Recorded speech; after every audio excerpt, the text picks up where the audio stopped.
Hey everybody, how y'all doing? Steve coming at you. Hope you're having a great day. I know it's been a while. I've just been incredibly busy and traveling, and I just got back from San Diego, and then I got sick for a whole week after I got back, and before that I've just been very busy with my business. Um, but this is important enough that I needed to make a video today. As you may know, yesterday a completely biased jury in a completely unprecedented and biased case in New York found President Trump guilty on 34 counts of the exact same thing.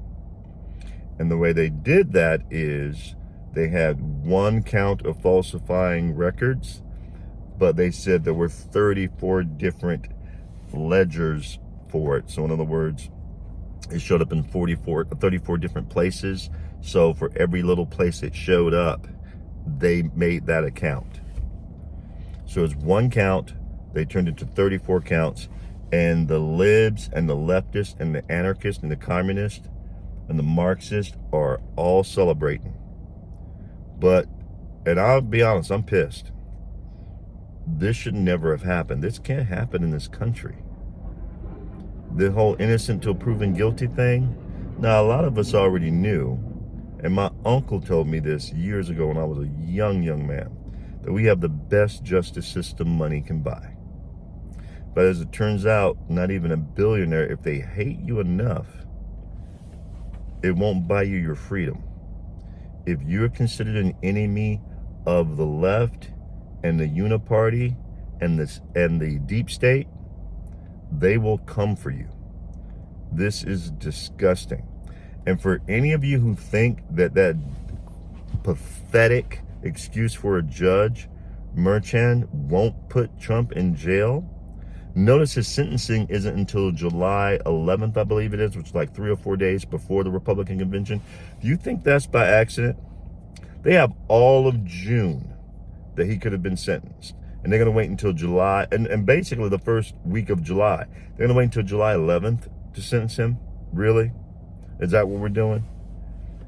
3 or 4 days before the Republican convention, they're gonna sentence him. And do you really believe that Merchan won't try and put him in jail to keep him from going to the Republican convention or using that information against him and being able to speak out against it at the Republican convention? Those people who keep saying, oh, they're not going to put him in jail, y'all need to wake up. These people are not playing. And unfortunately, our side has been for too long playing this, oh, they won't do that. Oh, they won't cross this line. Oh, they crossed every damn line that those of you who are too freaking weak to understand it wouldn't think they would cross. These people are not playing. And we need to play the same hardcore games with them when the time comes. This is proof that Trump needs to be back in the White House. This is disgusting. If they can do this to a former president of the United States, unprecedented, never happened in our country ever before. If they're willing to cross this line, cross this Rubicon to hold on to their precious power, they're willing to burn the system down in order to reign over the ashes, what do you think they'll do to you? What do you think they got prepared for you? Do you think that if Biden wins re-election, do you really think the border is going to get better? Now, I'm not speaking to the choir. The people who listen to me, most of the people listening to me are good, smart, like-minded people with some common sense and free thinkers who get it. You're MAGA, I get it, God bless you. But there are probably some independents, some softer Republicans or softer conservatives who are listening to this right now. If they're not, please send this video to your friends and family who are or who are undecided on the fence. Do you really think the immigration issue is going to get better if Biden gets reelected?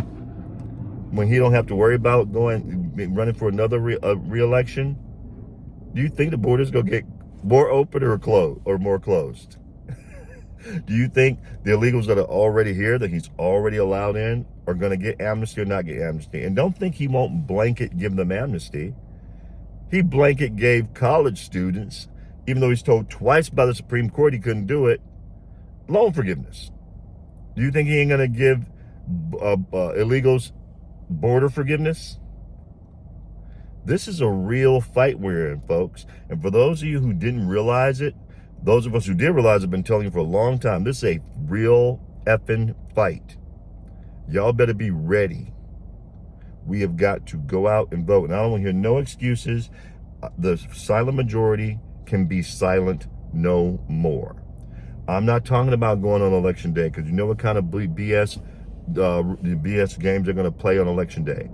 Vote early, and then go grab your people and get them to the polls.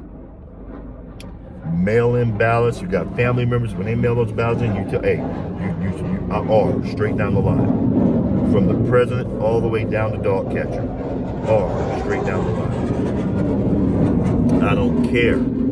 I don't care. We have got to get all of these evil, sadistic, sick people out of the state. Whether it be from the White House to the City House. We got to get rid of them. And it starts this year. It starts in November. You can vote early, vote early. If you got to go, do what you got to do to help people get to the polls, do what you got to do. I'm planning on taking that day off. I'm going to vote early when it's time to vote early. And I'm going to help people get to the polls. I got to make phone calls. I go, hey, you been to the polls? Hey, did you go vote yet? I'm going to do whatever I got to do to get as many on our side out to vote as humanly possible.